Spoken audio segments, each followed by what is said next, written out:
Hey everyone, Lightning here, and I'm going to make another $20 loadout video for 2021, as I did make one, I would say 11 months ago during the start of my channel, so why not refresh it and bring it back. This will be a loadout for around $20, so this will be a pretty tight budget as $20 USD isn't much, but you can still make a full loadout with this much money.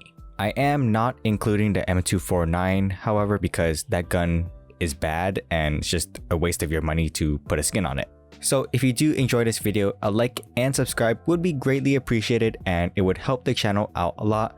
So thank you guys so much for tuning in and let's get started. First up, we have the USP-S Torque that is on the cheaper end of the spectrum because let's face it, there aren't that many great looking cheap USP-S skins, but I think this one does a great job at being a bit more simplistic, and it does have a pretty simple color palette of involving whites, blacks, and yellows. If you're using the P2000 on the other hand, the Gnarled is a pretty cool choice involving some pinks and blues, so it isn't a bad choice for this gun at all. However, keep in mind that I do use the USP-S, so I don't really care too much for the P2000 and I'm including this in the price total as well. For the Glock, we have the high beams, and I think this is a really great design for the Glock itself because a lot of the mil specs we have are pretty plain and not too great, and this is lower than the mil specs, so even this looks way better than a lot of the Glocks we have, and this is very cheap as well. The P250 Valence is a fairly old skin in CSGO,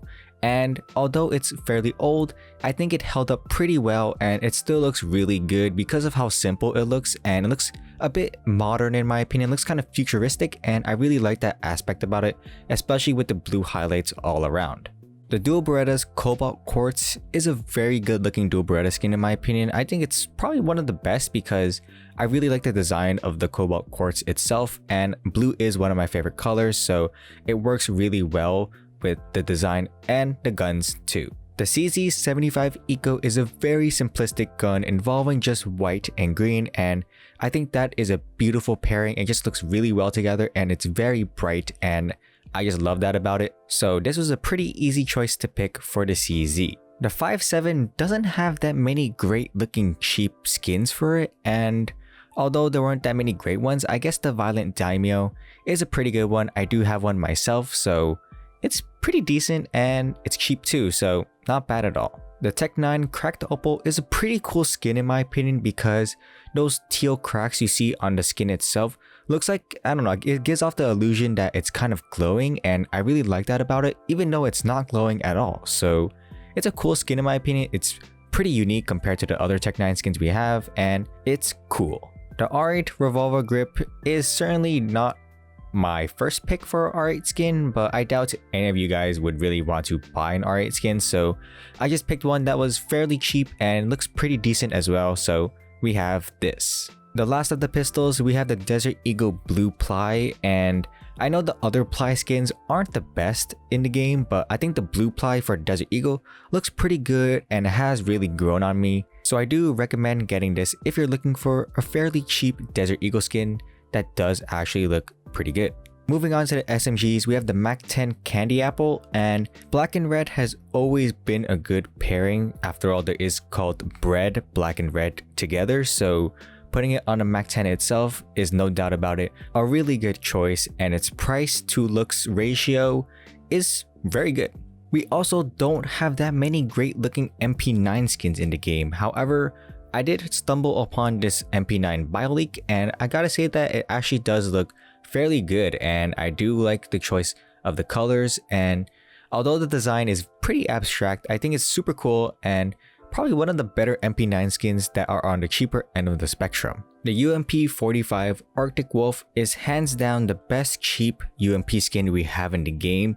The design is phenomenal as it's so simple yet so detailed at the same time. I don't really know how to explain it that well, but I love the color choices on it too, and it's just the best UMP skin we have. The MP5 Bamboo Garden is also one of my favorite MP5 skins we have in the game at the moment. It's just, I don't know, it's very different compared to the rest of the MP5 skins we have, and I just love the color choice, the color tones. It's just awesome. There are a lot of MP7 skins in the game, and a lot of them just are bad designs. So I just picked one that was fairly simple, and the one that was the cheapest and that looked pretty decent was this MP7 Armor Core. We have another candy apple, and this time it's on the PP-Bizon, and I gotta say, it looks really clean, it's really nice. So I think you should get this if you're a PP-Bizon master. Pepe, let's go spray everyone with the 64 bullets with this very clean looking skin.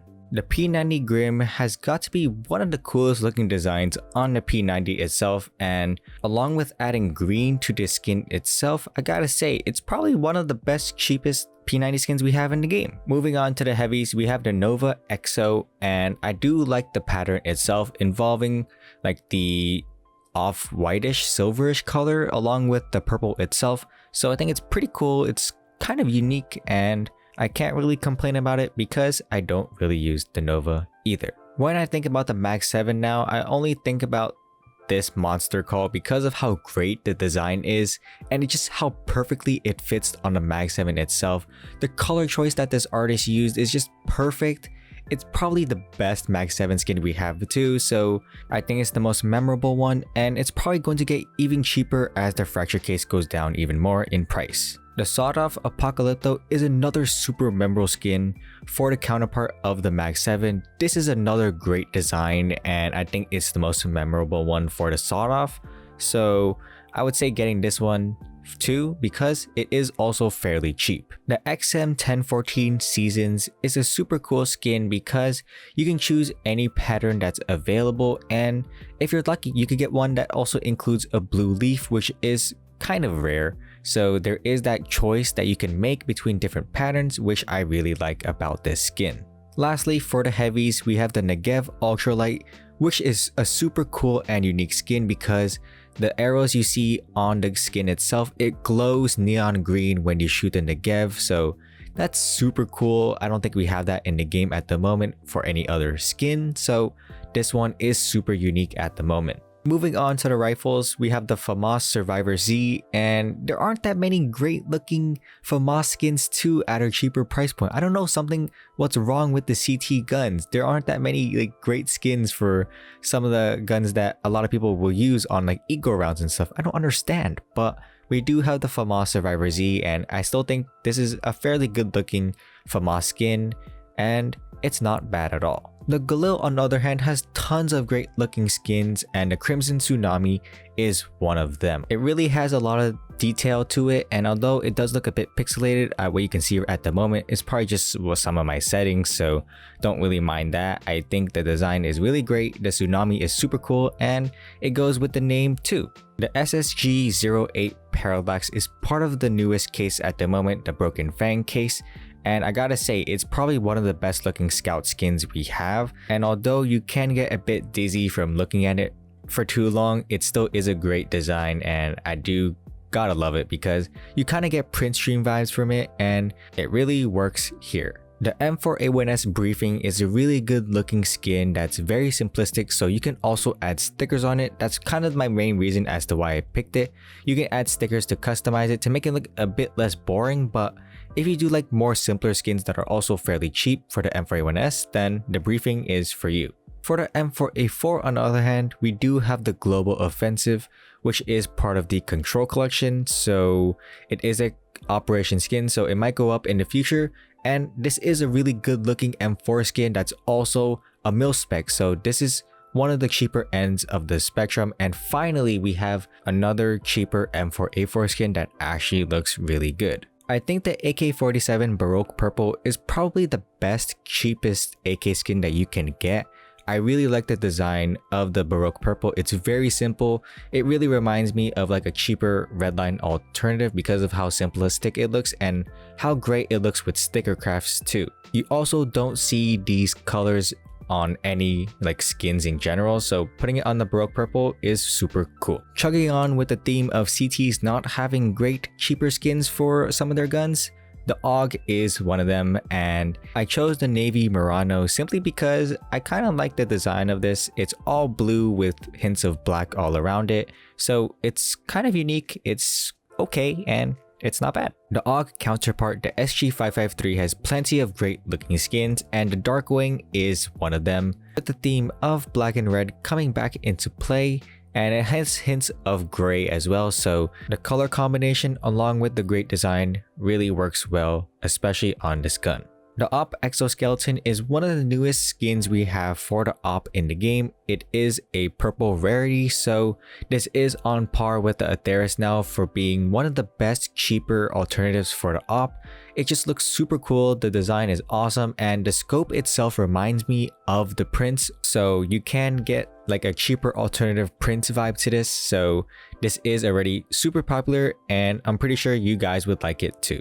The Scar 20 carbon fiber is a very simplistic skin for the Scar 20 itself, given how not really used it is, so I think it worked out with its cheap price point. Same with the G3 SG1 Ventilator. It's a cheap black and white skin that works really well on a gun that not too many people use, so this also worked out very well. And that's it for this $20 loadout. The prices are according to the Steam market, so take that into consideration, and the total for everything, including all the variances as well, comes out to $20.23. Not bad at all. We only went over the $20 budget by 23 cents, so that's basically nothing, and I gotta say, it's a fairly good looking loadout as well. I hope you guys found some of these skins to your liking and you want to purchase some of these skins for your loadout. Thank you guys so much for watching. If you did, a like and subscribe would be greatly appreciated, and thank you guys so much for tuning in. Have a great day. I'm Lightning signing out. Peace.